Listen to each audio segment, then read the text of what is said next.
I will call this meeting to order and ask for a roll call of all that are present. Okay, Commissioner Foister. Here. Nelson. Here. Petroselli. Here. Lisk. There I am, here. Mayor Pro Tem Meyer. And Mayor Clark. And Chairperson Montague. Here. Can you tell I'm rusty? Okay. Thank you. We're going to start off with the work session, an informal discussion regarding proposal for lot consolidation at Solar Ranches number 2D, lots 68 and 70.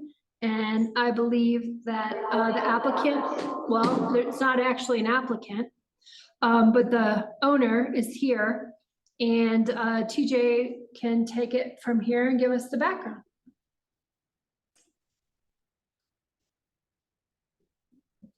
We think. TJ? Earth TJ. He's on mute. Is he able to share his screen? Yep.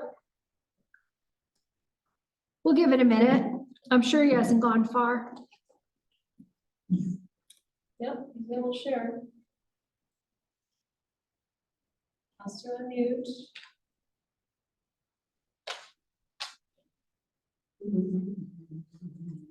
I mean, I can go ahead and read the background until he Yeah, joins. he's on now. Okay. TJ?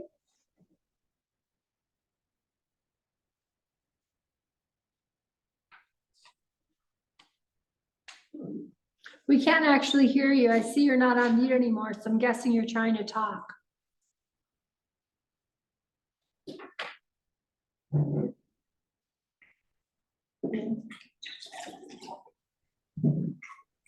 Could it be this box here?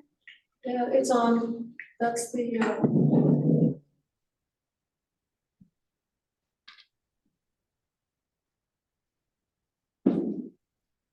Is it a volume thing? I think I might have just heard something. It's a video, so we know he's there. it's all the way up.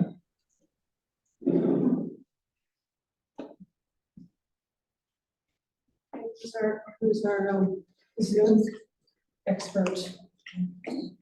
That's the issue. It's not kind of, can't hear. I'm share. Everybody's off mute. Yeah, he's off. Can you guys hear me? Yeah, there you are. Hey. Sorry, that was on my end. I went between programs and I just had to switch my settings. We're not seeing anything, at least I'm not on the camera side. Right, we're not seeing you either, but we're hearing you. Well, can you see me now? We can see you, yep. Hey. Hi, everyone. I can't see you guys, so it's okay. I can work in the dark, I guess, but I didn't have anything on the screen. Preston said that you would be sharing whatever you had with us. So, Right, he's just saying the camera isn't picking us up. yeah. correct. Yeah, it's just a black screen. Luke, Dan, are you guys seeing the same things? Yeah. Yep. Okay. So, TJ, I'm not able to get that video on. Can you give me some pointers? As it says it's on. Yeah, it honestly looks like I don't know. Are you using a computer? Oh, no, you're using the thing in the sky there, huh? The video. Yeah. It looks like you have kind of the thing covered. Is how it's looking from this side. It's just black. Oh, pass off.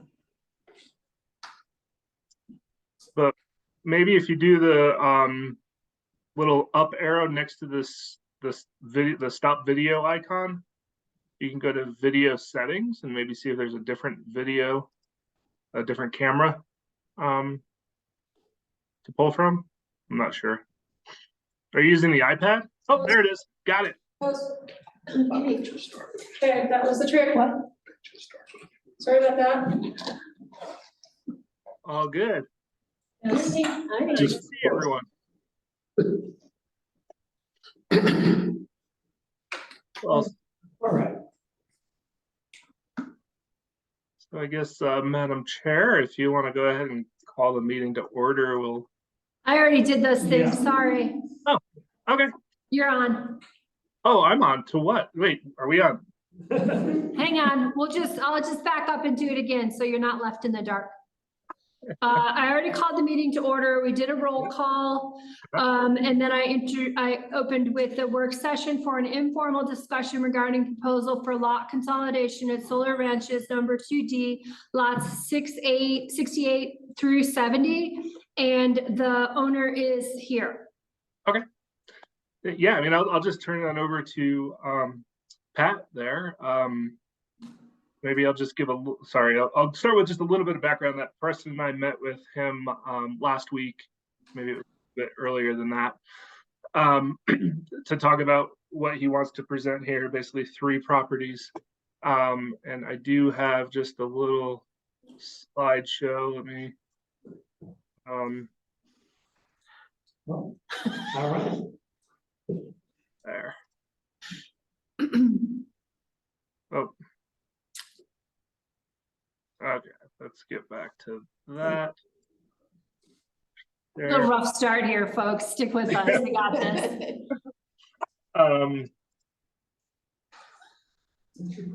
So there, I'll turn that over to Pat to give to the conversation, and we talked a little bit. I'm happy to share some thoughts that Preston and I had, but I think really what he's looking to do is just get some insight from you all on what he's looking to do. So TJ, we can see your whole screen, not just the presentation.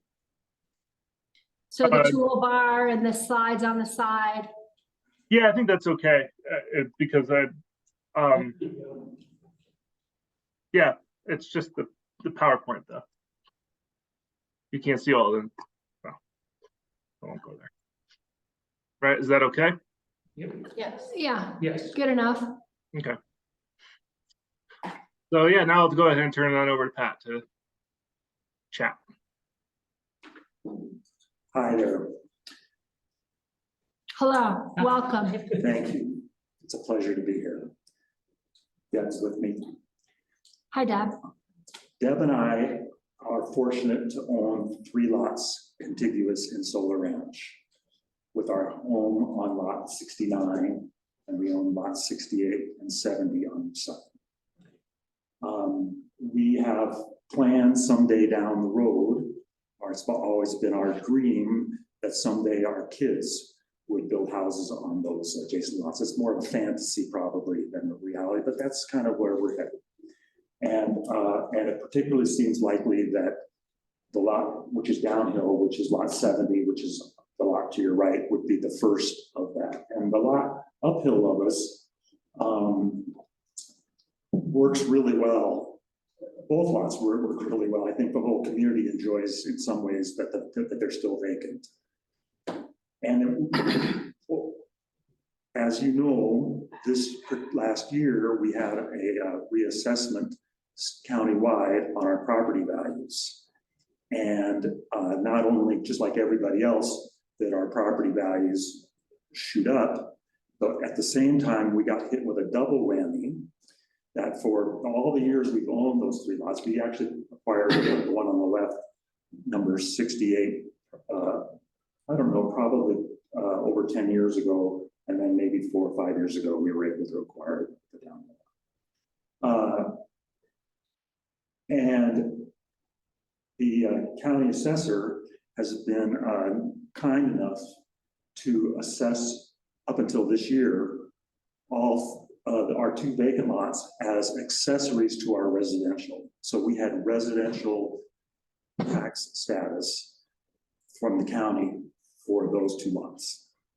So not only this year did we get the assessment increase, which would affect our assessment like everybody else, but the state also changed the rules by which the county assessor gets to make that determination that those lots are deemed accessories to our lot. And the county assessor has told us If we want to keep the residential status on those lots, we need to basically fence the entire outside of all 3 lots and remove the fences of the insides of our lots, so that all 3, from the state's perspective, look like it's one lot instead of like it does now. So our first reaction was, okay, how do we do that? And the first thing we think about is sort of the visual impact to the community if we did that. And of course, we also think about the cost of doing that. And the cost and the visual impact are, while they're important to us, there's another factor here is our lots are like wildlife corridors. And if we've fenced, we have to fence all the lots and take out our interior fences, we would have to fence to protect our gardens and our veg plants and all that stuff. We'd have to fence deer out from the whole 3 lots. And I mean, it's one of the fun things about living there is watching the migration that comes through there of deer, but other things too, you know. And so we didn't want to do that. So actually, the assessor, Susie Mayfield, when we were talking to her, suggested we talk to the town about this idea of consolidating the lots legally so that turns our 3 lots into 1. And that's our goal. We've had a talk, we talked with TJ and Preston last week. They previous to that, Preston outlined to me and told me where to go on the town's website. It's really great information on there and kind of led us by, this is what we got to do step by step. So we are intending to begin that process. And talking with TJ and Preston about, you know, so what are the implications? What do we do? How do we do it? I thought, and they agreed, let's come in at the beginning of the process and let you guys all know what we're doing. Because, you know, I can imagine when we put the sign out that says lot consolidation, there'll be questions from our neighbors. We have communicated with the beginning of the communication, we had to the homeowners association just today, to the president about what we're intending to do, just like we're talking to you guys about it. It would be a gigantic help to us, and I think it would be beneficial to keep, basically it keeps the status quo for as long as, and Preston TJ said, you know, the day comes when we do want to build a house on one of those lots, we basically come back and go through the process again. What would be required for us is to submit an application, pay a fee, and hire a surveyor to create a survey plat. TJ has said that there will be things from his perspective that he'll ask to see on that survey plat notes. There'll be things that in my communication with the homeowner association, I said, you know, this is an opportunity for you guys to make some requests for things on the plat notes. So that's where we want to go. You know, before we dove in and called this, well, I have had a preliminary conversation with the surveyor before we really got going, and timing wise, it worked out that it seemed like good to come in and tell you what I just told you. So that's pretty much the nuts and bolts of it. Our intention is to, like I said, really, I think after this lot consolidation, from anybody driving by the street, they wouldn't really even notice what we're really doing is giving up right now the ability to build more houses. You know, like I said, the day may change where at least on one of those. So you would need to then break it up again if you were to build a house or sell one of those lots. Right. You have to go through a whole new subdivision process. We have to go through this process in reverse. Right. Mm-hmm.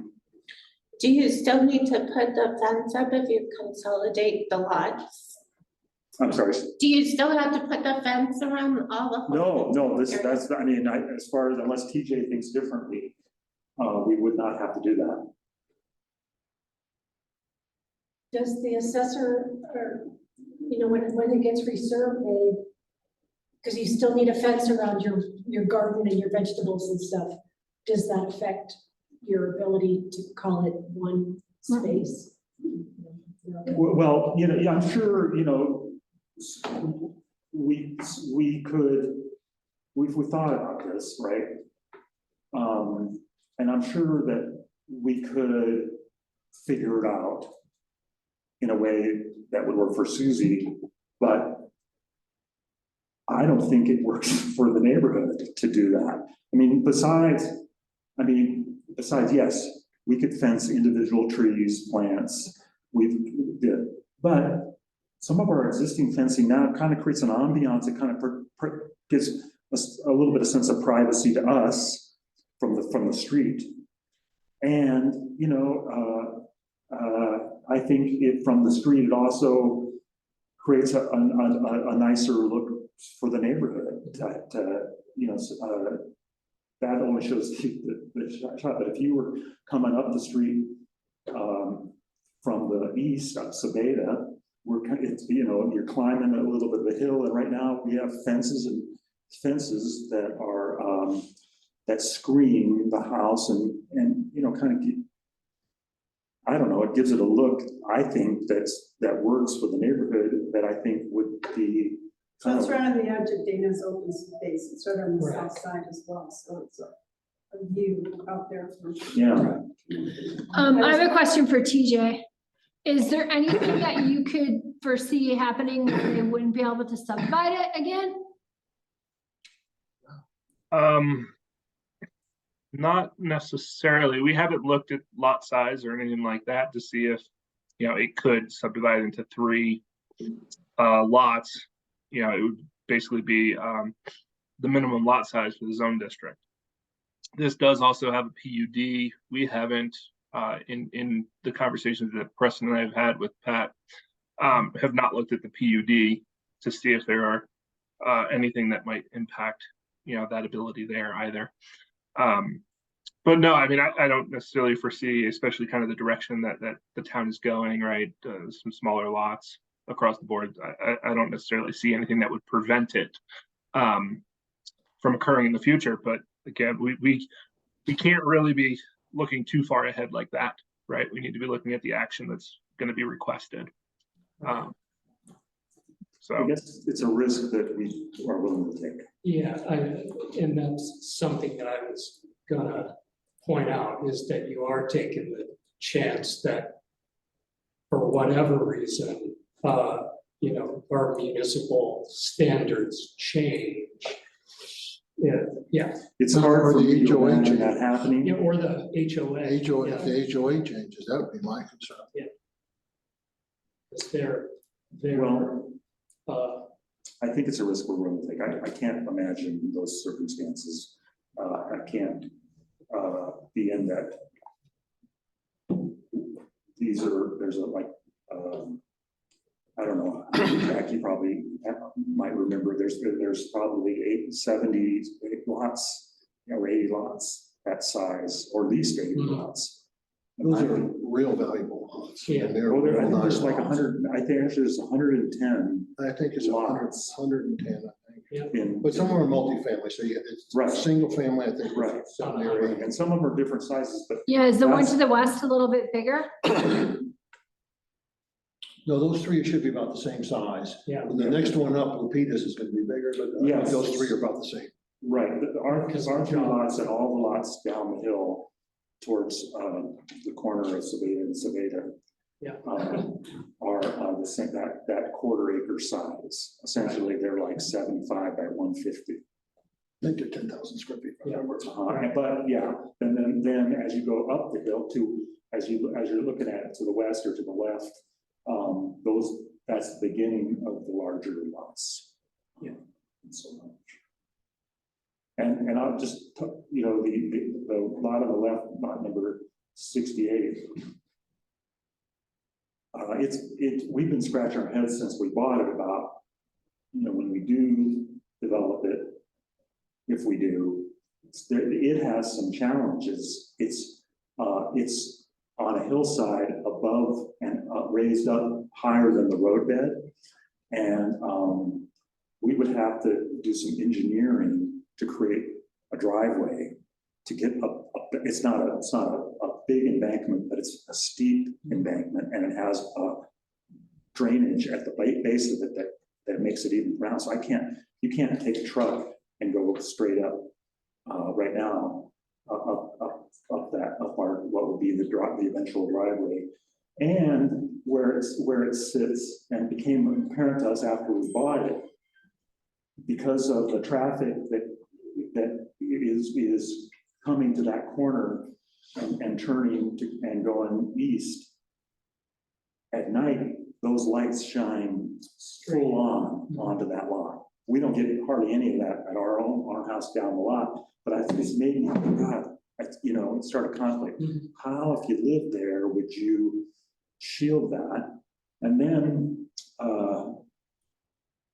it's just, I also, when I'm coming that way and I'm visiting somebody's house that lives up in that neighborhood, it's pretty pleasant right now to look and not see a house on that lot, and you get that open feeling that makes that part of Solar Ranch so great, because you're looking south to what now Dana Ivers has acquired, and the Hackett's, and then this Thank you. all that view. Relaxing.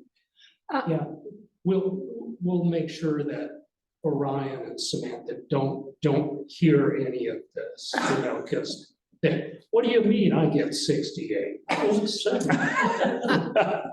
Yeah, but we get the Yeah. point. So for the record, I'd just like to add that Russ has joined us. TJ, did you have anything else? The only thing that I would just add is that, as we talked about with Pat Jackson, sorry, my son just got home. When we talked last week, Jackson, go back outside, please. You want to say hi to everybody? Come here. There. Okay. Sorry, I really wanted to say hi. The biggest concern I think that we would have is, as we mentioned, that this has the potential to for there to be a mega mansion or a McMansion there. And so we'd want to put some notes on the plat limiting the size of development and maybe increasing setbacks, something, identifying that only one single family home is allowed on this lot. Something along those lines, just so that this doesn't have potential to kind of be a large out of character building on this lot. We don't anticipate that that's what the current owners want to do, but when we look at it, there's potential that this could sell, and somebody might see that lot as potential to put a 15,000 square foot home on it, and I'm not sure that that's in character with the neighborhood, maybe. So, anyways, that's kind of the HOA have something to say about that? Potentially, yes. Right now in Solar Ranch, the maximum size home is 4,000 square feet. Okay. Yeah. And so when we look at it, and that's all we kind of mentioned, that's why the impetus for this discussion, are there some things that generate the character of this neighborhood that we want to ensure are noted on the plat? So that's all that we had kind of add from a staff perspective. Yeah, I think reinforcing the HOA's boundaries and design is important so that it does help reinforce what your neighborhood's desire is for character. Yeah, but what, TJ, we talked about, and I get it. The concern not so much is what our intentions are, but if we were to sell it, what somebody might envision that they could do. It happens all the time. Mm-hmm. Be the nicest lot in Ridgway. Yeah. Yeah. Well, and I think that's one of the reasons Preston has said that it would be important to have the HOA buy in to what we're intending to do. So it sounds like the commission is in favor of it with conditions that you guys are gonna work out anyway, moving into this. Knowing we're gonna come in and you're gonna have Yeah. one, another slice of this with. And I think the main concern was you taking a chance of doing something you may not be able to undo. We don't foresee that being the case, but it's always a possibility. Yeah. Cool. Yeah, everybody's good with that? Yes. Any other comments? Great, thanks. Thanks. Thank you.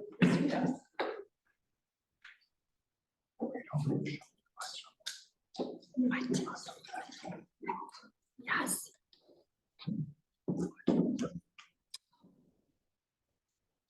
Next up, All right. wait a second, I'll get there. Just doing a little scrolling here. What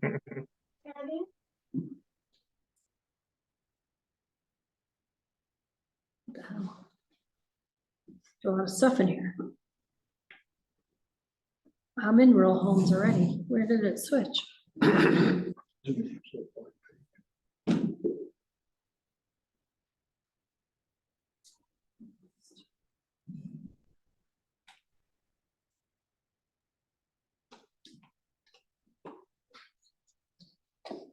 Michelle, while you're, I was just trying to find it in my packet and it looks like Lauren Otto, it looks like it was the beginning thing, which I was about to read for this work session. Okay, I got it.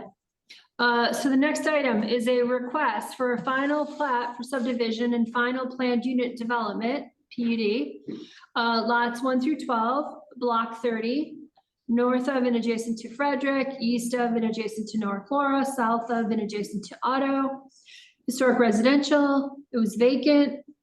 We've got the applicant, Dan Burkhart, and the owner, Paul Major, Burkhart Planning and Permitting, Paul Major, Ridgway Homes LLC.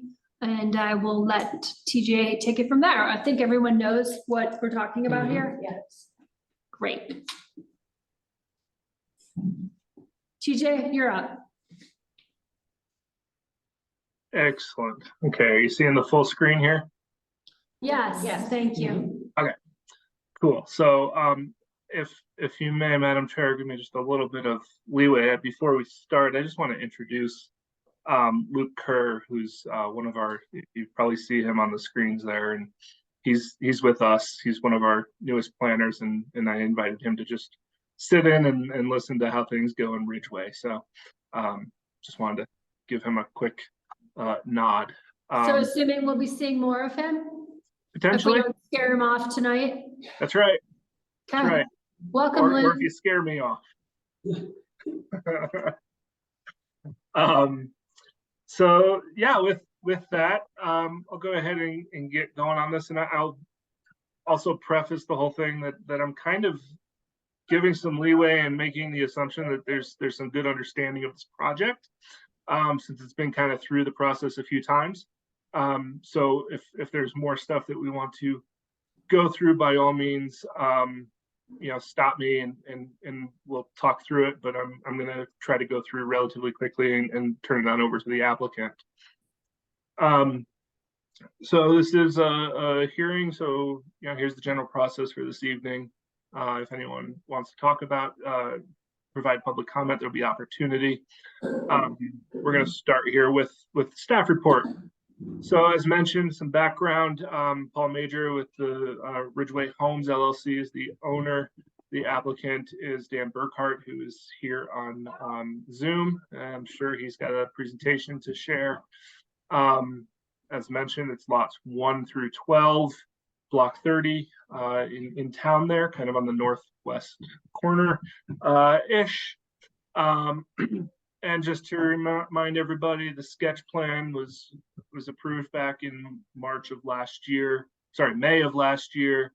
And we actually ran a consolidated process with the sketch and preliminary plans at the same time. And so the sketch and preliminary were approved by this body in May. July, it went to the board, town council for adoption. Since then, the applicant and their team has been busy at work with the construction, as I'm sure all of you are aware. And again, some stats for the property. It's just under an acre. You can see it there outlined in green is the lot that we're talking about. It is zoned historic residential district. And from a future land use classification, it is town core neighborhood. And we'll talk a little bit about that in a little another slide later on density. And so the logistics and housekeeping components, all application materials have been submitted. It is deemed complete.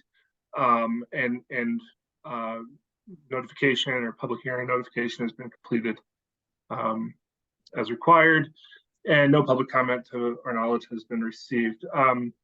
Of note too, this is an application that's under the previous code, not the new code, because we've interpreted that to be that if the project starts, and this is a 3-step application, sketch, preliminary, and final. So all of that has, we're still under that old code for this application. Just again, a very simple overview of the project. 14 residential lots on that acre, plus 1 track for storm water detention. That's on the bottom right of this drawing, which is the northeast corner. They are 7 attached duplexes, 7 groupings of 2 to make up those 14. And I'm sure again all of you have seen the Legos getting put together in the last few weeks, if you will. We were down there last week, and it's really great to see those coming up. So kudos to Dan, Paul, and the team. This project also included a lot of public improvements. We'll talk a little bit more about those, but that include roads, water, sewer, and it's also a PUD that we're proceeding with, and that's simply because they couldn't meet some of the setback requirements, and it's a unique development with some other waivers or deviations from town standards, and again we'll highlight some of those, and a lot of those are identified more so in the staff report that I might just gloss over some of them. So if there are questions about those, feel free to stop me along the way or afterwards. So from a land use perspective, again, it's proposed as single family attached, so duplexes, maximum of 2 stories. This is a model that was provided with the sketch and the preliminary plat, which actually seems to be, I was looking at it based on what I saw out there, and it looked kind of pretty much the same. So that's good. You all may remember that through the sketch plan process, there was a discussion because the master plan only allows 5 to 12 dwelling units per acre, and this is essentially 14 dwelling units per acre. That was a pretty tough, a lengthy conversation with both the planning commission and the council, and it was agreed that this makes some sense for the affordable housing component to increase to 14. So that was, again, just to remind everybody that those deviations, those variances, those waivers are all baked into the PUD guide by approving the plan and the guide. So we don't need separate variances or approvals. It's all kind of baked into the PUD process. And so upon the review of the final plat and the PUD, everything is consistent with the past approvals and agreements that were in place. Affordable housing, again, I'm preaching to the choir and everybody's aware, but this is certainly an affordable affordable housing project. Lottery took place a little bit ago, and mention here that hopefully I don't butcher this too much, but it's my understanding that the town has opted into Proposition 123, which in essence almost requires the town to streamline, expedite, or support affordable housing projects. And we'll get into that in a little bit with the SIA component. but essentially, what we're doing here is kind of a pilot program to be consistent with the policies or establish the town policy moving forward on how to support affordable products, affordable developments into the future. And I suspect these numbers haven't changed, but this was the original kind of disbursement of affordable components, anywhere from 60 to 120% AMI. And if there are some more questions on that component and the financing, I'll let the applicant or owner talk more about that. But this was obviously a huge consideration for the town through this process. Just 1 minute, that map is spun around from the one we were looking at previously. Right, we were on the other corner looking at it from Laura Street, and now we're looking at it from Right. Cora. Yeah. Correct.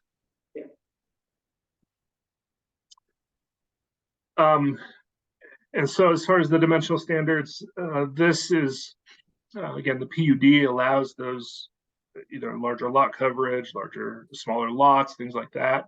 And so what we're identifying here are the deviations in the proposed lots that are consistent with the preliminary plat and the sketch plan. So the column all the way on the left is the standard. The column in the middle is what would be required for a single family and duplex in the HR zone district.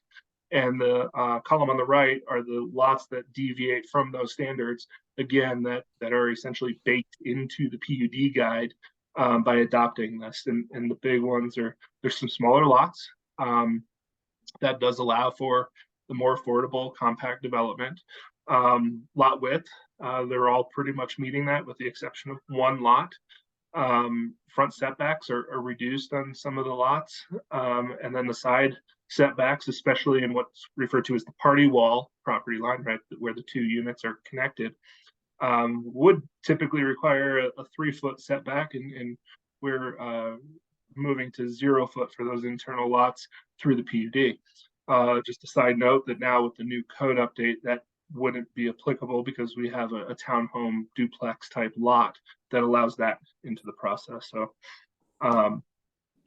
So those are the dimensional standards. Again, nothing here has changed between the preliminary and final.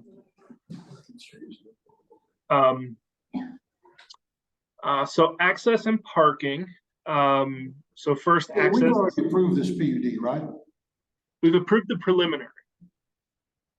And we've already approved all these dimensional requirements, correct? Through the preliminary process, yes. And none of them have changed, right? Correct. I think Jack's point is, do we need to go through all the details is it necessary to go through all the details for final approval if nothing's changed? I suspect that it is, simply because it's a hearing and I'm not sure who, and I'd like to just get some of these deviations on the record just in case. So No problem, just a question, thank you. I will move quicker, Jack, my apologies. I would think it'd already be on the record through the preliminary plat process, but go ahead. We'll do it twice. So access for most of the lots, the greens or those green shaded areas are off the alley. A couple of the other lots have off of the other streets, and the one deviation from parking would be lots 1 and 11, which are in the purple, where two parking off-street parking spaces are required. We're going with 1 through the PUD there. Many of some of the road standards were deviated from, specifically Laura Street is only a half width right of way. So we're kind of building just half the road there.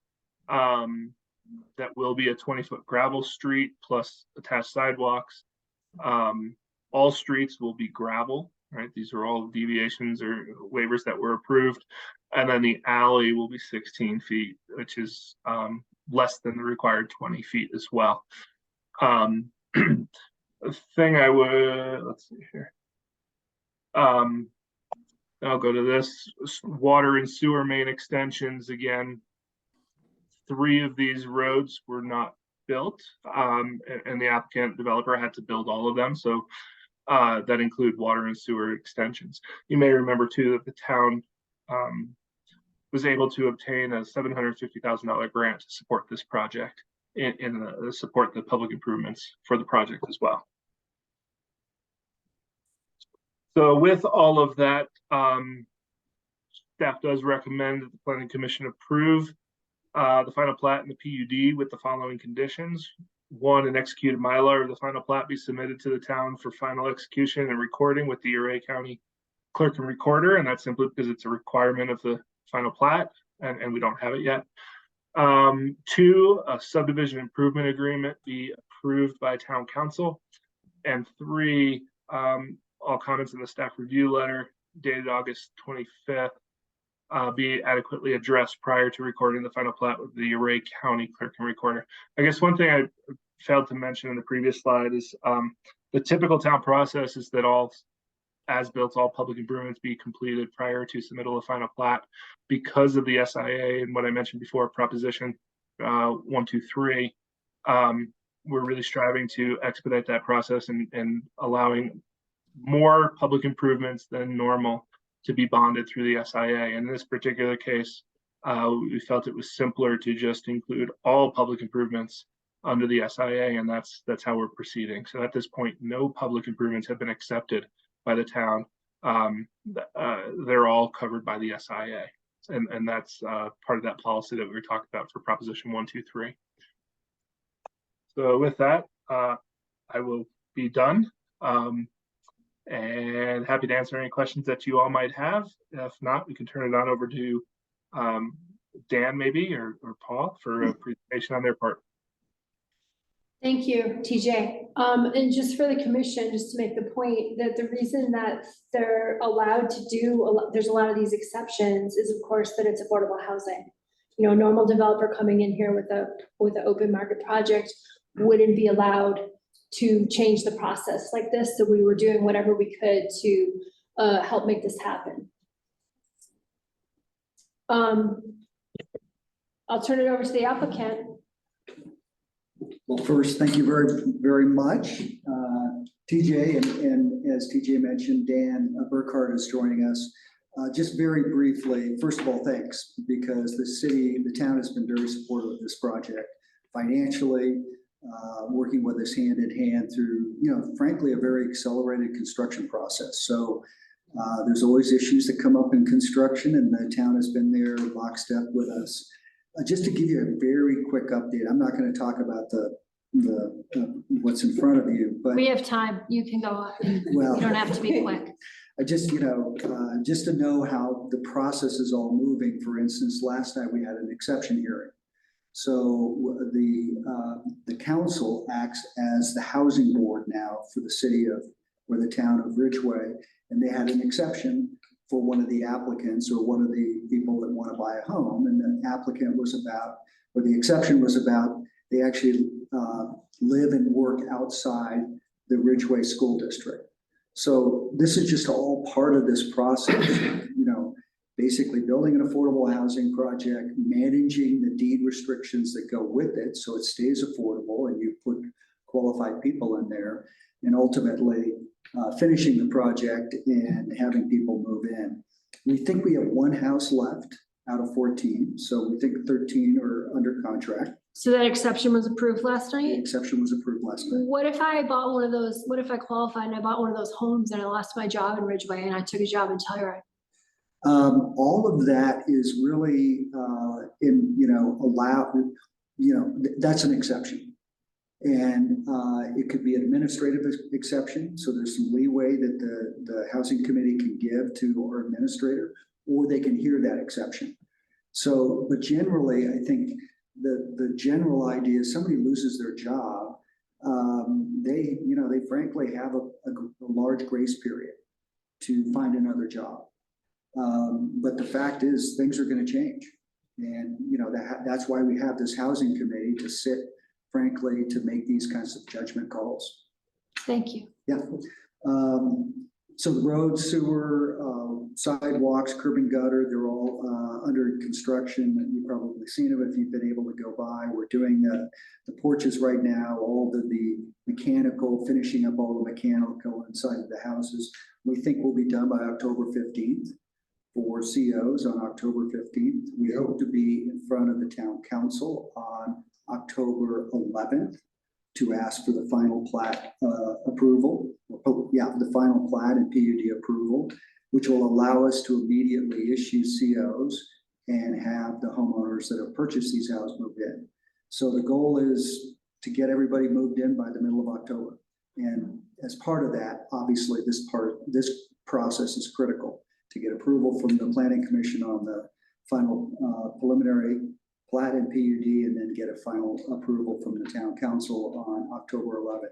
It is our intention to finish all of the infrastructure improvements and have them accepted by that October 15th. Does that include landscaping? Yes. Because particularly we want to get seeding in for germination over the winter. Mhm. So, planting, that's all straightforward, but it's really about getting that grass down so it can germinate over the winter. But we want to get everything done by October. If not, as TJ mentioned, it will be in the SIA and we will bond against it. We'll bond for it. Any questions?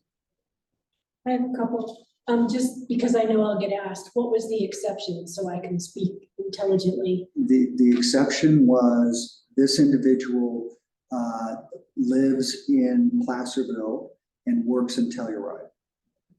And they wanted to buy one of these houses. So they need to actually get an exception. So to be a non-exception qualified buyer, you have to work within the Ridgway School District Right. boundary. So that's the issue. Now, if you. But there were units left, which is why exceptions were heard that hadn't been bought within that group, right? Correct, and we advertised aggressively for 5 weeks to Mhm. find anybody that wouldn't need an exception. Mhm. But ultimately, we need to get these houses sold and occupied. Just so I know, somebody will ask me somewhere. Right. I have 2 other questions, is that okay? Go ahead, yeah. I remember when all of this, the whole development and approval was going on, and I certainly supported it. Is the half road going to be one way? My understanding is it's no parking. Therefore two-way traffic, there's no parking on I it. think that's what we said, it's 2-way, but no parking. I live in this neighborhood, so I've been watching, I can see it all happening out my window. Yeah, I drove by this afternoon. Yeah, but TJ can probably speak to that, but that was what it originally was the understanding until someday, if that road gets to be widened. That is correct. We opted to have the two-way street instead of the on-street parking. Okay. And then, are you comfortable, I know that the town doesn't want to own the water capture and disbursement issue. Do you feel like that's comfortable? Are you ready for, one of our wonderful flash rains that drop, 3 inches in an hour? Well, we know we have engineered a detention pond. It's not a retention pond, it's Right. a detention. So it's only for, these mass water events that could catch water. We know we've engineered it to, the maximum standard. So we know it's going to perform. That's not an issue. We don't want to own it. We would like the town to own it. Yeah. But in the development agreement, they specified they would not. So we don't have a choice. So who owns the drainage from that area? It all goes into the city stormwater Okay. system. So you'll contract someone to keep an eye on cleaning that out? Yes, I mean, it's a, you have to weed whack it once a year, check the drain. It's a passive system, it's a slight indentation. And I've just seen where, a giant rainstorm will just flush, 18 tons of fall leaves. Just like that, Just like that. Wow. And then, it's nobody's fault, but it's just the way everything flowed. That's all. And again, we know that Ridgway has had issues with detention ponds or retention ponds. We know our pond will perform or detention pond will perform, but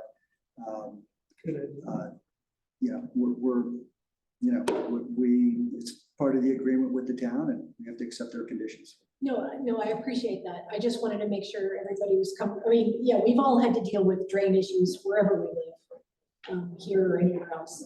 Thank you. Does anyone else have any questions?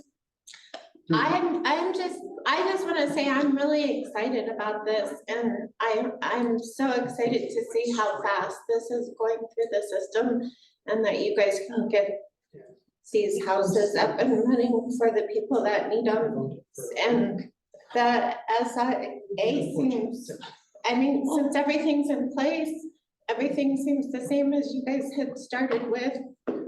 I'm excited.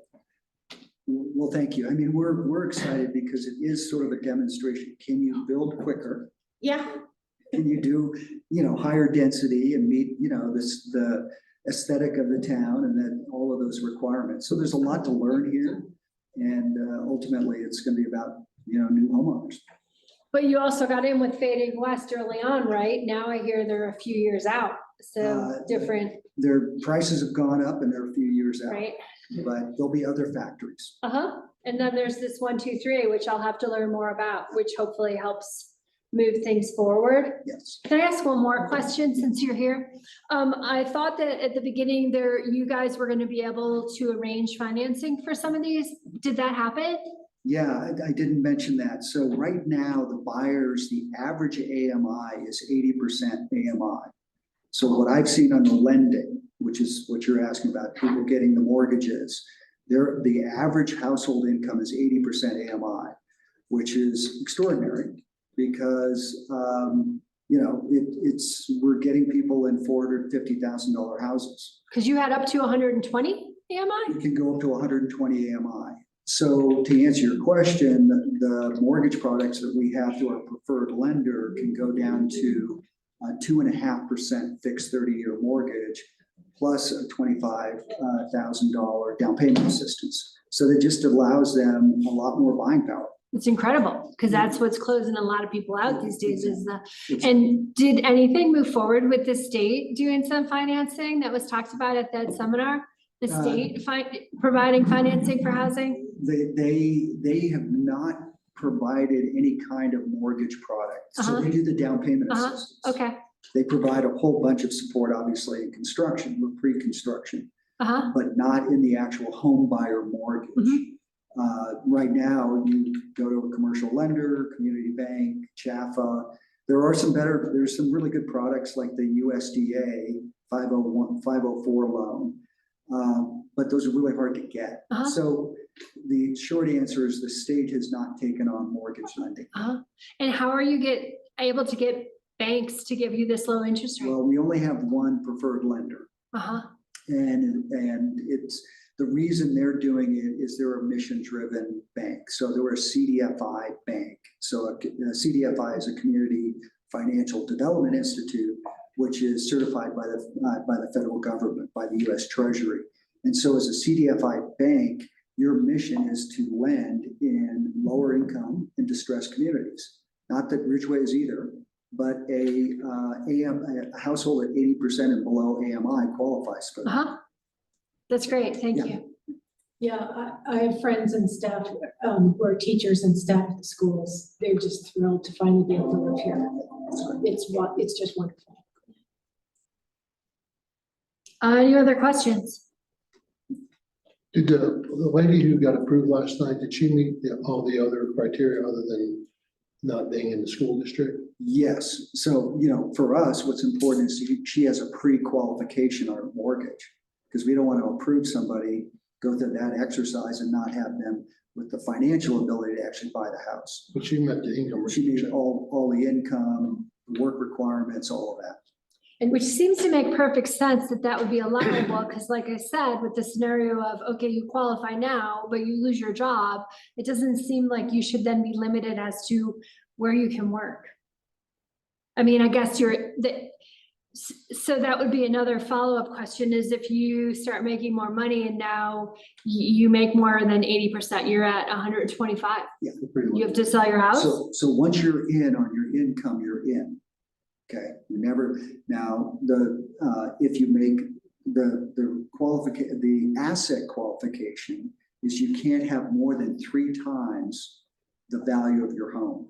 Mhm. So if you buy a house for $300,000, your asset cap is $900,000. So if you start making a lot of money, you better spend it. If you get a big inheritance, right, we want you to move on to private markets and make the house available for somebody that. Mhm. that No, I doesn't think have that. that's a nice medium. And did it get expanded into Uray County to include Uray? No, it's this project is only for within the school district boundary. So Uray would be an exception. Someone could apply for an Would be exception. an I exception. know that had been discussed, I just didn't know Yes. where it went. Well, since you're asking, they did pass a motion to allow the administrator to give exceptions for Uray County Okay.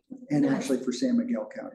So that is actually now in place for a period of time. I mean, I would certainly prioritize Uray County over. San That was Miguel. decided, I think, last night. Yeah, So that okay. Thank you. ship has sailed. Congratulations. Thank you. Can I ask one question? Yeah. And Wait a minute. Do I need to open it to public comment? There we go. I am now opening it to public comment. Go ahead. Could you step up for official purposes? Do you mind stepping up? Name, address? Pat Willetts, 820 Sabata Drive, Ridgway, Colorado. Thank you. First of all, thanks to Paul and the group that we put together. It's just, and to do this in Ridgway. And the council, you know, I think like all of us, we have angst over our growth and how we love this community and we want to see it stay diverse and keep the incredible, this community is supposed to be. And to have that in there. But my question is, what's at the resale point? What's the restrictions? What kind of, First of all, thank you, Mr. Mayor, and that's very intimidating. And I also appreciate all of your support through the process. Pat has come to all the meetings and been cheering on behind the scenes, and that's really meaningful. We are not a developer to come to a community to try to build affordable housing if the community doesn't want it. And often the voices, for whatever reason, there are a lot of voices that drown out why we actually fundamentally need this housing. And so anyway, thank you. So what happens with the resale is there could be appreciation of 3% per year on the house. Now that's obviously dependent on the market. If the market goes up, which we've all experienced, it could be 3% per year. So it's pretty significant if you add that up because it, compounds every year. If you make improvements on the house, so you remodel it, you do need to come to the administrator, the deed restriction administrator, and tell them what you're doing. And the improvements can't exceed 10% of the base price of the house. But if you get approval, you do that improvement, that goes to the new base price. You bought the house for $300,000, you remodeled the kitchen for 10, now it's $310. Plus you're getting that 3% appreciation. And then the improvement will be depreciated over time. So there's a complex formula. You're not gonna hit this is not a wealth creation like so much of that we have experienced in that appreciation of our house, but you do get appreciation and it'll keep the house affordable for the next buyer. And that will probably keep the property tax down? It'll keep the property tax down. And so this is similar to town of Telluride deed restriction, which is the strictest of the 3 that I know of up there. Yeah. So for instance, I'm glad you asked that about the property tax. So we just did a back of the envelope. I think it'll generate $45,000. Just this subdivision will generate $45,000 in new property tax revenue for all the districts in the school district. So EMS, schools, town, there's about 3 or 4 different school bond, mill levies. So yeah, and that assessment rate is based on the sale price of the house. There's a whole formula, what's the value of the house, and then the assessment value, and then the mills. And even with the new legislation that's coming in that reduces that assessment value, it'll generate, I think, $45,000 per year. And that's just reoccurring every year. Along with homeowners are paying sewer and tap service fees.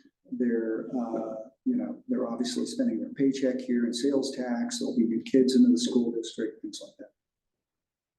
Thank you. Thank you. Everybody thinks that somebody should do something about affordable housing, so thanks for being one of the few somebodies. Yes, and making it happen now.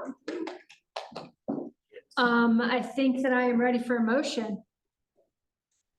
I move to approve the final plat and final PUD for Wedderborn Homes subdivision, finding that the criteria set forth in section 745C8B 1 through 3 of the RMC have been met, and with the following conditions.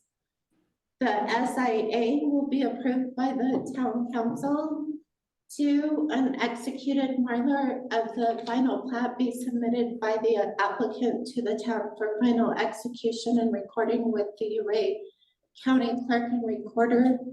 3, all comments in the staff review letter dated August 25th, 23 be adequately addressed prior to recording of the final plat with Ridgway County Clerk and Recorder. I'll second. Bill Lisk seconded. Can I get a roll call vote, please? Sure. And remembering that Russ is with us. Okay, Commissioner Forster, Approved. Liz, Aye. Mayor Pro Tem Meyer, Aye.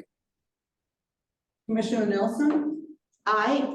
Commissioner Petroselli, Aye. and Chairperson Montague. Aye, It's unanimous. it is indeed. Thank you. Hey, good work. Yeah, good work. Thanks, Um, Paul. Yeah. TJ, do you have anything else you want to discuss while we're all together? Actually, I did want to bring up one thing that, thank you, Commissioner Nelson. I had a quick call with her earlier this evening. And she mentioned that potentially about a month ago or so, the commissioners might have received a email or a letter regarding Alpenglow co-housing application and some of the drainage or the flooding issues by one of the adjacent property owners. And I just wanted to let you all know that at this point, we do have an active application for Alpenglow.